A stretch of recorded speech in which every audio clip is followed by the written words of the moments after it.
बात रख देते हैं। उनका क्या कहना है? देखिए, उनका कहना है कि हम लोगों ने 4 उपलब्धियाँ हासिल की। उनकी 4 उपलब्धियाँ सुन लीजिए। उन्होंने फेयर एग्ज़ाम कंडक्ट कराया है बहुत अच्छा से। सिंगल एग्ज़ाम करा दिए हैं, अलग-अलग टाइप के 7-7 कैटेगरी के एग्ज़ाम का एक ही सिंगल एग्ज़ाम करा दिया। एक कैंडिडेट को अब ये एक ही जॉब देंगे, 2 नहीं दे पाएँगे। पहले ऐसा हो जाता था, 2 ले लेता था, 1 को जॉइनिंग करता था, 1 खाली छोड़ देता। और इन्होंने पहले 10 गुना ही रिजल्ट होते थे। इनका कहना है कि हम लड़कों की भलाई के लिए 20 गुना रिजल्ट दिए। ये इनका कहना है। ये आरआरबी का कहना है। उनका कहना था कि जब आप स्टूडेंट को बताएँगे कमियाँ, तो हमारी अच्छाइयाँ भी बता दीजिए। हमने उनकी अच्छाइयाँ बता दी।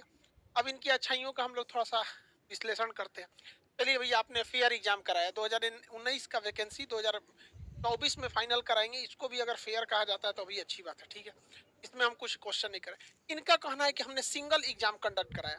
आप में से जो नहीं पढ़ा लिखा है वो भी समझ सकता है कितनी बड़ी गलती किया गया। देखिए, इसमें गड़बड़ी क्या हुआ है, टोटल 7 अलग-अलग लेवल के एग्ज़ाम थे, जिसमें कुछ एग्ज़ाम ग्रेजुएशन के लेवल के थे और कुछ इंटरमीडिएट यानी 10+2 का था।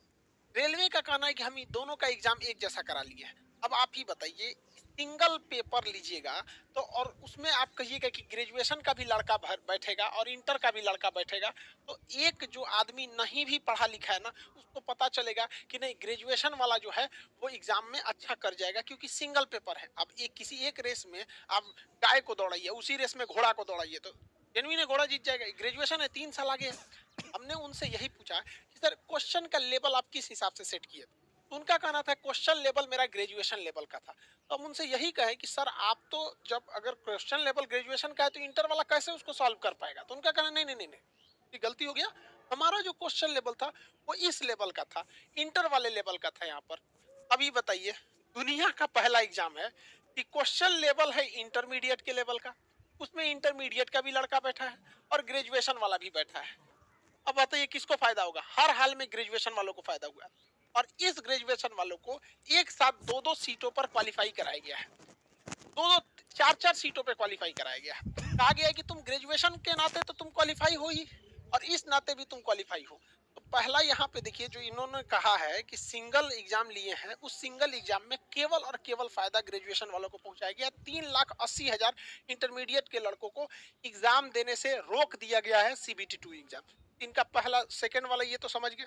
तीसरा समझिए क्या है, इन लोग का दिमाग लगाना है। सुनिए ध्यान से, गजब गजब तो ये लोग दिमाग लगाता है लोग। हो गया, ठीक है। तो वो क्या करता था लड़का कि ग्रेजुएशन वाला नौकरी कर लेता था जो इस लेवल पर है, स्टेशन मास्टर, और उसको छोड़ देता था तो खाली रह जाता था। तो भैया, ये खाली रहता था रेलवे की बेवकूफी से। बेवकूफी कैसे? मान के चलिए कि इसमें कट ऑफ गया था 82 ही, इसमें सबसे ज्यादा कर सकते हैं और रेल मंत्री हम लोग के फेवर में है।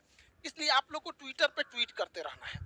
ट्विटर पे, यहाँ ट्विटर देख लीजिएगा, हैशटैग RRB कैपिटल में, NTPC कैपिटल में, हैशटैग RRB NTPC, यहाँ पर अंडरस्कोर, यहाँ पे उसका फॉर 1 स्टूडेंट 1 रिजल्ट। 1 स्टूडेंट जो है वो स्मॉल में है, फिर अंडरस्कोर रहेगा एक ठो, यहाँ अंडरस्कोर, फिर उसमें रहेगा आपका 1 रिजल्ट। एक लड़के का एक ही रिजल्ट होना चाहिए। अच्छा ये बताओ यार, पूरे पृथ्वी को देखो तो ऐसा कौन बोर्ड होगा जो इतना बेवकूफ हो? कौन बोर्ड होगा? और रेलवे वाला खुद समझा रहा है, मतलब पूरा टीचर बेवकूफ है। साल भर पढ़ाया, 3 साल से पढ़ा रहा है, मतलब उसको वो बेवकूफ है, यही लोग समझदार है। तो पहला तो आपको ये ट्वीट करना पड़ेगा ताकि मंत्री जी आरआरबी वालों से पूछे, और आरआरबी वालों से पूछेंगे तो कन्विंस कर देंगे। रीजन क्या है कि अगर ये आरआरबी वाले बोलेंगे ना कि सर गलत हो गया, तो खुद इन्हीं को बोली सुनना पड़ेगा कि क्या किया तुम लोग यहाँ पर। आरआरबी वाले, हम आरआरबी को समझाएं गए तो 71 पन्ना का ये नोटिफिकेशन थमा दिया और कहा देखिए हम आपको दिखा देते हैं हमको क्या दिया गया। यहाँ पर 71 पन्ने के इस नोटिफिकेशन में हमको एक सिंपल सा कह दिया गया कि खान साहब हम लोग की कोई गलती नहीं। स्पष्ट यहाँ कह दिया गया कि हम पहले ही बोल दिए थे। भैया, आप पहले ही गलत बोले थे, इसको नहीं सुधार सकते हैं यहाँ पर ये लोग। यहाँ तो पहले बात आपको ट्वीट करना है। 1 हफ्ते से कम ट्वीट कीजिएगा ना तो नहीं सुनेंगे, क्योंकि इन लोगों ने, आरआरबी वालों ने रेल मंत्री से कहा है कि 1-2 दिन का मैटर है, सॉल्व हो जाएगा। उन्होंने छोड़ दिया, अच्छा चलो तुम लोग संभाल लेना। 1-2 दिन का मैटर होगा तो आप लोग समझ जाएंगे। जिन जो भी गार्जियन अपने बच्चों को पढ़ने के लिए भेजते हैं, समझ जाइएगा यही हाल होगा अपने बच्चों के लिए। आप लोग भी ट्वीट करेंगे और जितने लड़कों का रिजल्ट हुआ है उनके साथ यही समस्या आने वाली है सीबीटी 2 में। इसलिए अभी से उसको नहीं सुधरवाएंगे तो फिर आप लड़ेंगे तो ये आपके साथ नहीं आएंगे। और एसएससी वाले भी लड़ते रहे। एयरफोर्स का रिजल्ट नहीं दिया, एयरफोर्स के लड़के कह रहे हैं कि भैया हमने जुलाई में एग्जाम दिए, हमारा तो रिजल्ट